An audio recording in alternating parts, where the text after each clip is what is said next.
नमस्कार, स्वागत है आपका कमोडिटी निवेश में, जहां हम आपके कमोडिटी से जुड़े तमाम सवालों के जवाब देंगे। साथ ही कमोडिटी मार्केट में ट्रेडिंग रणनीति बनाने में भी हम आपकी मदद करेंगे। कोई भी सवाल हो तो आप हमें पूछे, अपना नाम, अपने शहर का नाम, फिर अपने कमोडिटी से जुड़े सवाल भेजें। नंबर है 9136934058 पर अपने सवाल हमें व्हाट्सएप कर सकते हैं। साथ ही आप हमारे social media page Facebook, Twitter और इंस्टाग्राम के जरिए भी आप हमें अपना सवाल भेज सकते हैं। और आज आपके सवालों के जवाब देने के लिए हमारे साथ तीन खास मेहमान हैं।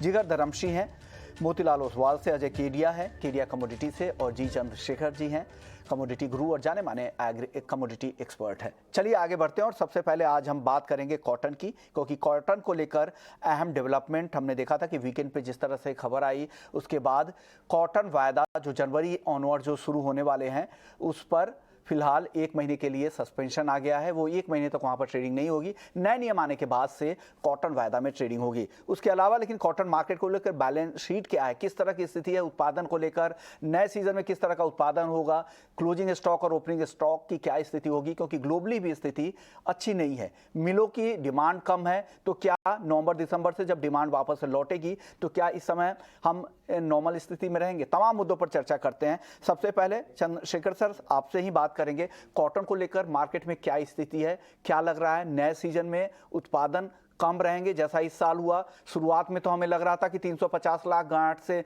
ज्यादा का उत्पादन होगा, घटाते घटाते हम 312 लाख गांठ तक ले आए। क्या इस बार भी ऐसा होगा? हालांकि सरकार का लक्ष्य तो काफी ज्यादा है 370 लाख गांठ का। आपका अनुमान क्या है, क्योंकि आपके इंटेलिजेंस ज़्यादा है, आप मार्केट के लोगों से बात करते हैं, ग्राउंड के लोगों से बात करते हैं, तो आप क्या कहेंगे? सरकार का जो लक्ष्य है 300 लाख गांठ का है, सही है, मगर मैं बुवाई का क्षेत्र को देखते हुए 124.5 124.5 लाख हेक्टर्स तक ही बुवाई हुई है as per the last report. और मैं मानता था कि कम से कम 130 लाख हेक्टर तो होना चाहिए था कॉटन के लिए, मगर शायद वो नहीं होगा। और हम देखेंगे बारिश का जो वितरण है और इनपुट मैनेजमेंट है किसानों का, ये सब देखते हुए मेरा अनुमान तो 370 लाख गांठ का जो लक्ष्य है उससे काफ़ी 10-12% कम होकर के 335 और 345 का बीच में उत्पादन होने का संभावना है। ये पहला पॉइंट है। तो इसके वजह से मार्केट काफ़ी टाइट रहेगा। जैसे 21-22 में जो टाइटनेस हमने देखा है, 22-23 में भी इतना ही टाइटनेस रहेगा। और दूसरा पॉइंट है कि विश्व बाजार में भी उत्पादन ज़रा कम होने का संकेत आ रहा है। अमेरिका में ड्राउट है, खास करके Texas and cotton growing area जो है, स्टेट जो है, वहाँ ड्राउट कंडीशंस है। तो इसके वजह से अमेरिका का उत्पादन घटेगा, कम से कम 3 मिलियन बेल्स, 30 लाख बेल का उत्पादन घटने का संभावना है। तो यानी कम उत्पादन, कम एक्सपोर्ट और कम एंडिंग स्टॉक, ये अमेरिका के लिए है और विश्व बाजार के लिए भी है। तो इंडिया में भी टाइट सप्लाई सिचुएशन है, विश्व बाजार में भी टाइट सप्लाई सिचुएशन है। इसके वजह से मैं मानता हूँ कॉटन मार्केट, कॉटन प्राइसेस काफ़ी दे रिमेन फर्म, मगर आगे 2-3 महीने में नवंबर, दिसंबर, जनवरी में आवक के वजह से, अराइवल के वजह से ज़रा सा राहत मिल सकता है। मगर उसका बाद फरवरी, मार्च का बाद मैं दोबारा एक अच्छा उछाल देख रहा हूँ विश्व बाजार में और हमारा बाजार में भी। तो there is reason to be bullish on cotton. Okay, यानी जो ग्लोबल जिस तरह की सप्लाई की दिक्कत है, घरेलू बाजार में भी दिक्कत है। लेकिन चंद्रशेखर सर आपसे एक सवाल ये भी होगा, जिस तरह के ऊंचे भाव थे, रिकॉर्ड लेवल के आसपास सेंसेक्स पर भी ट्रेड होता, घरेलू बाजार भी 1 लाख के ऊपर चला गया था, लेकिन उस तरह की बुआई के नंबर में नहीं दिखा। फिर उसके बाद भी क्यों उत्साह नहीं था किसानों में कॉटन को लेकर? बिल्कुल, यही तो इससे ज़रा मैं क्या बोलूँ, इन्वेस्टिगेशन करना है, इसमें ज़रा रिसर्च करना पड़ेगा। हम इकोनॉमिस्ट हम बात करते हैं सप्लाई रिस्पॉन्स टू प्राइसेस, यानी जैसे भाव बढ़ेगा किसान का उत्पादन भी बढ़ना चाहिए। मगर हम बुवाई का क्षेत्र देखेंगे तो कोई बड़ा वृद्धि नहीं आया है इसमें। That is number 1। और नंबर 2, तो this supply response to prices हमारा देश में काफ़ी सीमित है, काफ़ी लिमिटेड है। तो ये हमें मानना पड़ेगा। दूसरा है पिछले साल 21-22 में किसान की जो आमदनी है, उनको जो भाव मिला है वो लगभग अच्छा भाव मिला है उनको, और 22-23 में भी मैं उनको अच्छा भाव मिलने का मैं देख रहा हूँ, उनके लिए एक अच्छा संदर्भ है। मगर इंडस्ट्री के लिए, जो प्रोसेसिंग इंडस्ट्री है, ginning, pressing factory, spinning mill, textile mill, उनके लिए काफ़ी दिक्कतें आएंगे इन अवेलेबिलिटी। इसी के लिए मैंने एक आर्टिकल कल ही लिखा था हिंदू बिजनेस टाइम्स में, जिसने आई हैव आर्ग्यूड कि हमारा कॉटन आयात को फ्री कर देना चाहिए 6-8 महीने के लिए, अगला सीजन तक आयात को फ्री कर देना चाहिए। बिल्कुल सर, बिकॉज वो एक तो आपको एक्सपोर्ट भी बढ़ाने में मदद मिलेगी, एक्सपोर्ट रेवेन्यू भी आएगा, और दूसरा जो जॉब ओरिएंटेड इंडस्ट्री भी है तो वहाँ से जॉब भी मिलेगी और आपकी इंडस्ट्री भी बची रहेगी। इसलिए भी उस तरह से इंपोर्ट भी ज़रूरी है। अगर यहाँ पर सप्लाई कम होती है तो ऐसी स्थिति में इस तरह के फैसले होने चाहिए। सर, अब एक सवाल कॉटन पर फ्यूचर्स को लेकर होगा, क्योंकि जिस तरह से कॉटन फ्यूचर्स जो आगे के कॉन्ट्रैक्ट है नए सिरे से लॉन्च होंगे, तो किस तरह के सुझाव आप लोगों की तरफ से दिए गए हैं? हाँ, सिबी में एक मीटिंग हुआ था 4 दिन पहले। उस मीटिंग में मैं भी शामिल था, मुझे इनविटेशन दिया गया था।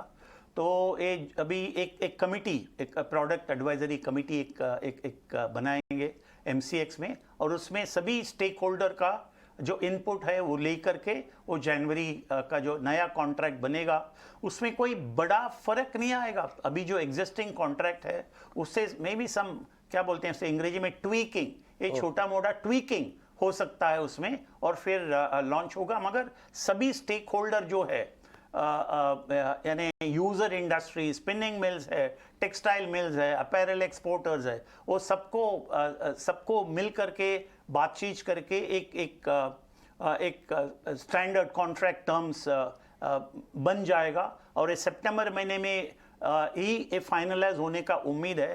तो बाय द एंड ऑफ सितंबर शायद जनवरी का जो कॉन्ट्रैक्ट है वो लॉन्च हो सकता है, ऐसा मेरा अनुमान है। ओके, यानी नए सिरे से नए तरीके का कॉन्ट्रैक्ट आपको जनवरी से मिलेगा कॉटन का। क्या बदलाव होते हैं जनवरी अंत तक आपको पता चल जाएगा, क्योंकि 30 दिनों में नए नियम बनाकर यहाँ पर सबमिट करना है, उसके बाद वो नए कॉन्ट्रैक्ट की शुरुआत हो जाएगी।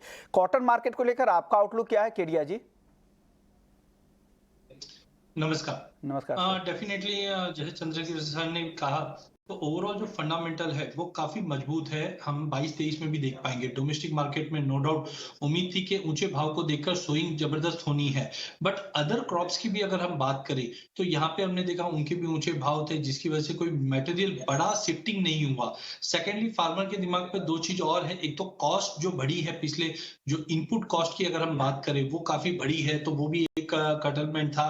बट ओवरऑल मुझे लगता है कि जो टाइट सिचुएशन रहेगी बैलेंस शीट की वो 2022-23 में कंटिन्यू रहेगी। और इंटरनेशनल में भी हम देख रहे हैं कि जिस दिन से यूएस में वेदर कंडीशन डिटोरेट हुई है, इससे यूएसडीए ने ऑलरेडी अपडेट दिया है कि जो प्रोडक्शन है वो कमी रहेगी। नो डाउट रिसेशन और स्लो डाउन के कंसर्न से डिमांड भी थोड़ा कमजोर जरूर है, बट आई थिंक डिमांड अगर हम फर्स्ट क्वार्टर के बाद देखेंगे धीरे धीरे इंप्रूवमेंट भी आ जाएगा। बट ओवरऑल मुझे लगता है काउंटर काफी बुलिश है। बट एक इंपॉर्टेंट चीज इसमें देखनी है वो है यील्ड, बिकॉज लास्ट ईयर भी हमने देखा था कि जैसे ही हम सितंबर, अक्टूबर, नवंबर के पीरियड देखेंगे तो अराइवल्स काफी जबरदस्त थी, बट दिसंबर, जनवरी में ही हमने देखा कि अराइवल्स में सीवियर ड्रॉप आना चालू हो चुका था। चाहे पिंक बॉल वॉर्म की बात करें, चाहे व्हाइट फ्लाइज अटैक की बात करें, और खास करके देखा जा रहा है इन दिनों में कि फार्मर्स पहली पॉडिंग के बाद दूसरे क्रॉप पे शिफ्ट हो जाते हैं। ये काफी इंपॉर्टेंट है। तो ये साल भी देखना इंपॉर्टेंट रहेगा कि अदर क्रॉप्स पे अगर फर्स्ट पॉटिंग के बाद शिफ्टिंग होती तो यील्ड में और जबरदस्त गिरावट हो सकती है। But timing we can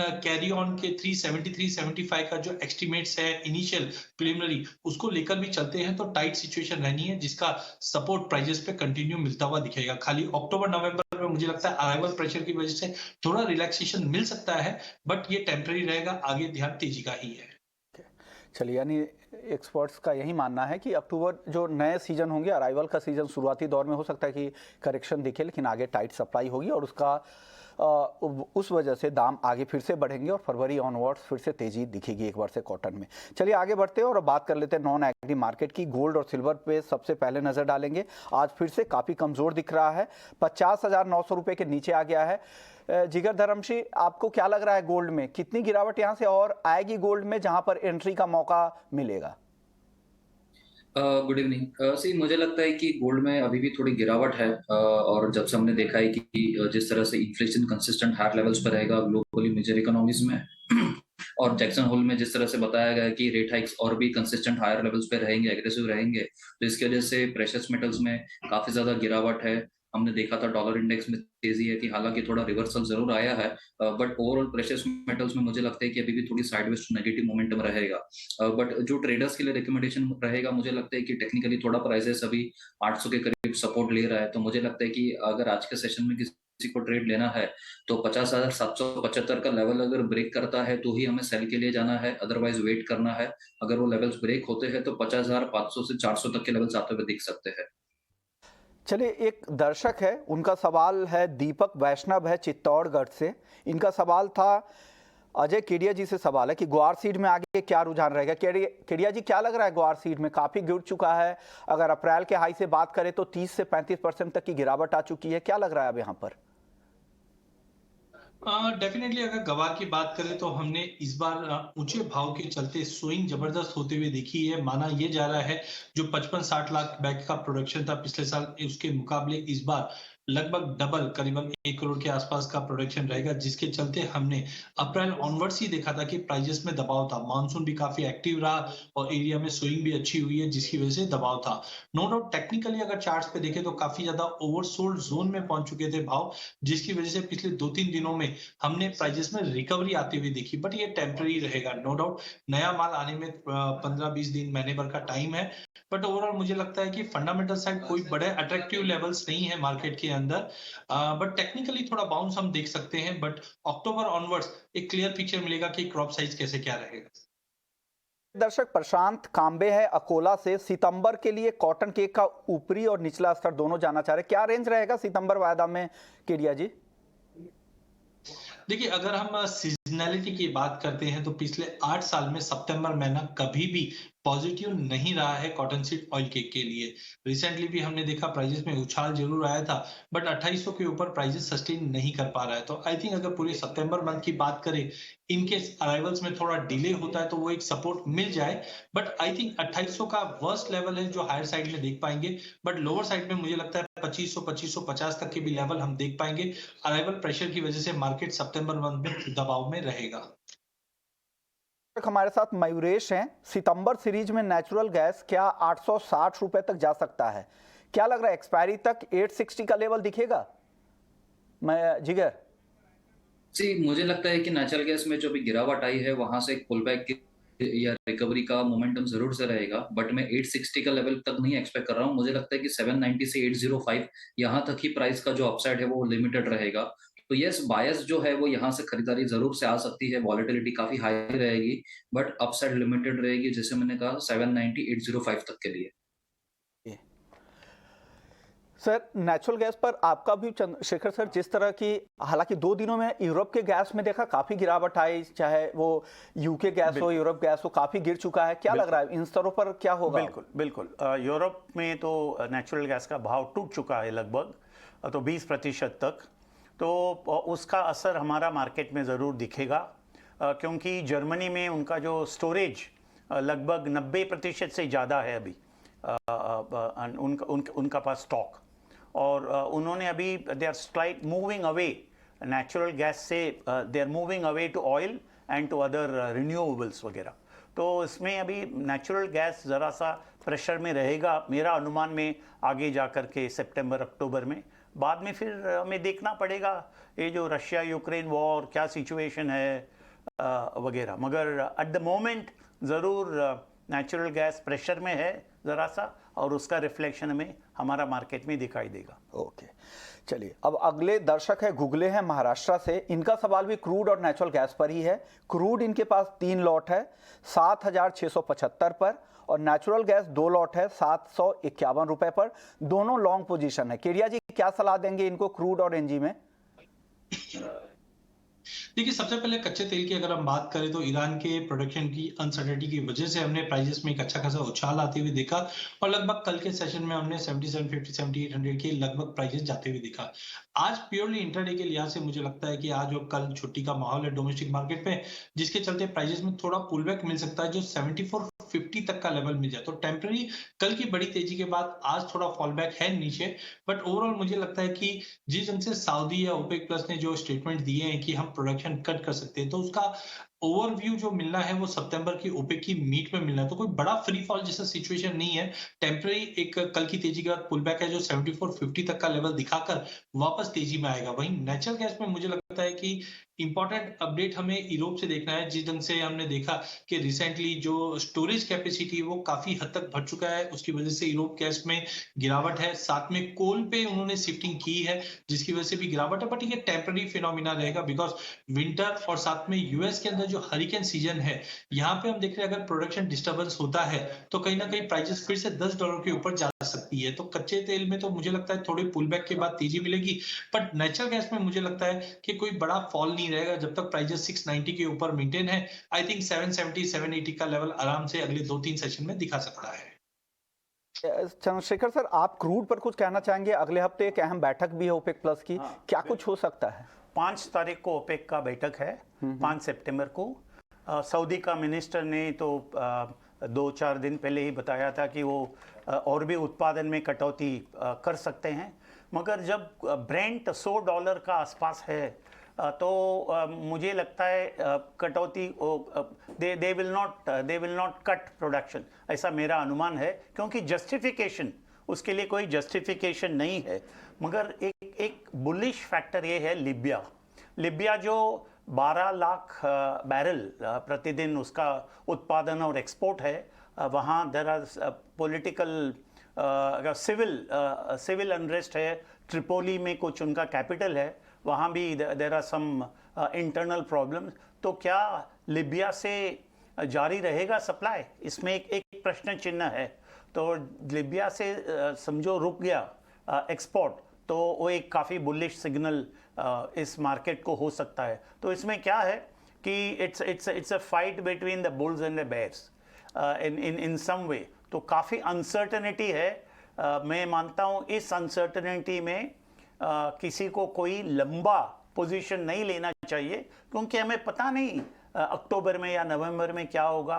in the short term मैं मानता हूँ Brent will remain quite firm और 5 सितंबर का हमें इंतज़ार करना चाहिए। ओके, यानी अनसर्टेनिटी बहुत है मार्केट में, तो कोई भी ट्रेड ले, कॉशियस ले, अगर रिस्क लेने की क्षमता है, आपकी एपेटाइट है, तभी आप यहाँ पे एंट्री करें। इसे हो सकता है तो कहीं ऑप्शंस की भी आपके पास ऑप्शन है, तो वहाँ उसके जरिए भी जा सकते हैं। एक सवाल भी है, अभिषेक हैं दिल्ली से, क्रूड और नेचुरल गैस दोनों में ऑप्शंस की रणनीति जानना चाह रहे हैं। जिगर, आपके पास कुछ है क्या क्रूड और एनजी में ऑप्शंस की रणनीति? क्रूड की बात कर लेते हैं पहले। क्रूड की अगर बात करें तो मुझे थोड़ा जैसे कि टेक्निकली थोड़ा रिकवरी लग रहा है, प्राइसेस काफी गिर चुका है, और मेरा भी ये मानना है कि ओवरऑल मोमेंटम थोड़ा हायर रेंज पे ही रहेगा। और आज के भी जो 200-250 रुपए का जो करेक्शन आ चुका है, तो वहां से पुल बैक एक्सपेक्ट कर रहा हूँ। तो अगर ऑप्शंस के लिए अगर देखना हो तो मुझे लगता है कि एक बुल कॉल स्प्रेड करके चल सकते हैं। 7500 का एक कॉल खरीद के 8000 का एक कॉल सेल करके चल सकते हैं। तकरीबन 200-210 के करीब का प्रीमियम रहेगा, ओवरऑल कंबाइंड प्रीमियम। तो मुझे लगता है कि 30-35 रुपए का स्टॉप लॉस है, 260-65 के करीब का टारगेट के लिए एक बार ऑप्शन में बुल कॉल स्प्रेड करके चल सकते हैं। नेचुरल गैस की बात करें तो नेचुरल गैस के लिए थोड़ा वेट करना होगा। मुझे लगता है कि अभी मार्केट थोड़ा रेंज बाउंड रहेगा, but yes, short term medium term bias मेरा पॉजिटिव है। तो आई वुड रिकमेंड, अगर प्राइसेस सपोज अगर 720 के करीब आके स्टेबल हो जाता है तो वहां पर एक बार कॉल ऑप्शन बाय करके अपॉर्चुनिटी लेनी चाहिए 720 का। ओके, अगले दर्शक एसके बंसल है ग्वालियर से, लेड में आज क्या करे? जिगर, क्या सलाह है लेड पर? लेड मुझे लग रहा है थोड़ा लोअर एंड पे रहेगा। लेड में सेल करके चल सकते हैं करंट मार्केट से ही। 180.75 का स्टॉप लॉस रहेगा। मुझे लगता है कि 1 या 2 दिन के सेशन में 177 के प्राइसेस आते हुए दिख सकते हैं, तो सेल करके चलना सही लग रहा है। क्रिश हैं दिल्ली से, कॉपर में क्या करना चाहिए, इनका सवाल है, रेगुलर कॉलर हैं। जिगर, क्या सलाह दे रहे हैं कॉपर में? कॉपर में और बाकी मेटल्स में काफी अच्छी सेलिंग का मोमेंटम आया है, बिकॉज चाइना की तरफ से थोड़े वापस कोविड के जो कंसर्न से दोबारा से बढ़ रहे हैं, और चाइना एक बड़ा हब है, एक मेटल्स का इंपोर्टर है, तो थोड़ा सेंटीमेंट्स नेगेटिव जरूर से हुए हैं। मुझे लगता है कॉपर में भी सेलिंग रहेगा। आज के लिए अगर सेलिंग करना है तो करंट लेवल्स पे रिकमेंड नहीं करूंगा। मुझे लगता है कि 662 663 का लेवल तक अगर पुल बैक आता है तो वहां पर सेलिंग करें। 667 का स्टॉप लॉस फॉलो करें, और निचले स्वरों पे 653 से 651 के टारगेट्स आते हुए दिख सकते हैं। तो सेल ऑन राइज की स्ट्रेटेजी रहेगी कॉपर में। अगले दर्शक है पवन है हिसार से। ग्वार का लॉन्ग टर्म आउटलुक जानना चाह रहे हैं और ग्राउंड पे क्या फसलों को नुकसान भी हुआ है या सिर्फ भी अफवाह है? केडिया जी। देखिए, थोड़े कुछ एरियाज में हमने देखा कि ग्रोथ कमजोर है, बट ओवरऑल अगर हम प्रोडक्शन देखें तो पिछले साल के मुकाबले काफी जबरदस्त है। एक्चुअल फिगर्स हमें सितंबर मिड तक क्लियरिटी थोड़ी बहुत मिलेगी क्या ग्रोथ है, बिकॉज अभी भी हमने देखा कुछ जगह पे रेड अलर्ट, येलो अलर्ट्स भी हमने ऑरेंज अलर्ट भी होते हुए देखा है। तो टाइमिंग मुझे लगता है थोड़ा सा वेट एंड वॉच करना चाहिए। टेक्निकल पुलबैक जरूर है मार्केट के अंदर, बट लॉन्ग टर्म के लिए हमें क्रॉप एस्टिमेट कैसा आ रहा है उसके लिए फर्स्ट वीक ऑफ सितंबर का वेट कीजिए। बट टेक्निकली मुझे लगता है मार्केट थोड़ा सपोर्ट अगले हफ्ते तक देखने मिल जाएगा। या जी, मयंक गुप्ता है। कॉपर और एल्युमिनियम में क्या ट्रेड लें आज शाम के लिए? केडिया जी। बिल्कुल, अगर कॉपर और एल्यूमिनियम की बात करें तो नो डाउट उम्मीद ये थी कि चाइना ने जिस दिन से पिछले हफ्ते स्टिमुलस पैक की घोषणा की तो उसके बाद प्राइसेस में एक सपोर्ट भी मिला मार्केट में। बट जिस दिन से डॉलर में कंटिन्यू तेजी बनी हुई है और जो हॉकी स्टोन हमने फेड से सुना है और चाइना में भी कुछ कंसर्न्स कोविड को लेकर भी है और साथ में ग्रोथ लेकर भी है, जिसके चलते हमने एक दबाव देखा। तो टेम्पररी एक फॉल मिल सकता है कॉपर के अंदर, जो मुझे लगता है 658 का इमीडिएट टारगेट था, प्राइस उसके नीचे जा चुकी है, रिवाइज करके 652 का टारगेट रहेगा कॉपर में। एल्यूमिनियम में भी हमने देखा कि प्राइसेस में अपसाइड 212 के ऊपर सस्टेन नहीं कर पा रहा है, तो 206.50 के टारगेट के लिए एल्यूमिनियम भी बेचा जा सकता है। है बेंगलुरु से, क्या गोल्ड 53,000 तक आएगा क्या? अब 51,000 के नीचे है। गोल्ड को लेकर आपका आउटलुक चंद्रशेखर सर क्या है? मैं मानता हूं गोल्ड प्रेशर में ही रहेगा, क्योंकि जो फेड का जो निर्णय है आगे जा कर के भी अगला महीने में भी शायद 50 बेसिस पॉइंट या 75 बेसिस पॉइंट इंटरेस्ट रेट बढ़ने का संभावना है। यूएस में डॉलर काफ़ी मजबूत हो रहा है और ये जो इम्पोर्टर्स है, डिमांड ज़रा बढ़ रहा है धीरे से, मगर जितना डिमांड बढ़ना चाहिए अभी उतना नहीं बढ़ रहा है। तो इन्वेस्टर्स भी ये देख रहे हैं कि जहाँ ज़्यादा अपसाइड पोटेंशियल नहीं है गोल्ड को, तो निवेश करने वाले भी ज़रा ठंडा है इसमें। तो मैं मानता हूँ, और ETF से भी हम देख रहे हैं काफ़ी आउटफ्लो है, इनफ्लो नहीं है मगर आउटफ्लो है। तो इसके वजह से काफ़ी गोल्ड दबाव में रहेगा और मैं I will not be surprise if इस लेवल से 1740-45 का लेवल से 15, 20, 25 डॉलर कम होगा। I will not be surprise at all, हो सकता है। ओके, यानी गोल्ड में दबाव की संभावना ज्यादा लग रही है। चलिए अगले दर्शक है प्रमोद हैं MP से। जीरा अगले 2 महीने में कहां तक जा सकता है? केडिया जी, क्या लग रहा है जीरे का आउटलुक 2 महीने के लिए? देखिए, जीरे के जो भी फंडामेंटल थे, कैरियर स्टॉक कमजोर था, पिछला क्रॉप भी कमजोर था, पाइपलाइन खाली है, वो सब मार्केट डिस्काउंट कर चुका है, जिसके चलते हमने 25,800 का लेवल पिछले हफ्ते आते हुए देखा। टाइमिंग प्रॉफिट बुकिंग मार्केट में हिट है, जो मुझे लगता है प्राइजेस को 24,200 तक का लेवल एक बार दिखा सकता है। बट ध्यान रखिए, सितंबर में सोइंग नहीं, अक्टूबर 15 से सोइंग स्टार्ट होती है, बट ऊंचे भाव के चलते इस बार सोइंग का एरिया बढ़ने की उम्मीद है, जिसके चलते मुझे लगता है सितंबर मंथ में एक करेक्शन या प्रॉफिट बुकिंग कंटिन्यू रह सकता है। तो अगले 1 महीने में तो प्राइजेस में करेक्शन है, बट अक्टूबर एंड या दिवाली के करीब से अगर हम पकड़े तो मार्केट में वापस एक जबरदस्त तेजी का माहौल बनेगा, क्योंकि माल हमारे पास है नहीं और ग्लोबल मार्केट में हम ही एक्सपोर्ट करते हुए दिखेंगे। तो ओवरऑल मुझे लगता है अगर लंबा व्यू 3 से 4 महीने का लेके चल रहे तो अच्छी तेजी है, बट अगले 1 महीने में प्राइजेस एक रेंज में और एक गिरावट स्विंग की न्यूज के ऊपर आ सकता है, उसमें लेवाली करके चलनी चाहिए। इतने सवालों को शामिल कर पाएंगे। बचे हुए सवाल, हालांकि कल हमारा कमोडिटी निवेश नहीं है, जनरल बुलेटिन होगा, लेकिन आपके जो बचे हुए सवाल है गुरुवार को हम शामिल करने की कोशिश करेंगे। शुक्रिया केडिया जी और जिगर आपका, आप लोगों ने दर्शकों के तमाम सवालों के जवाब दिए और मैक्रो पर बात करने के लिए चंद्रशेखर सर आपका भी बहुत बहुत शुक्रिया। ब्रेक के बाद जल्द लौटेंगे और आपके लिए लेकर आएंगे स्वदेश विशेष। नमस्कार।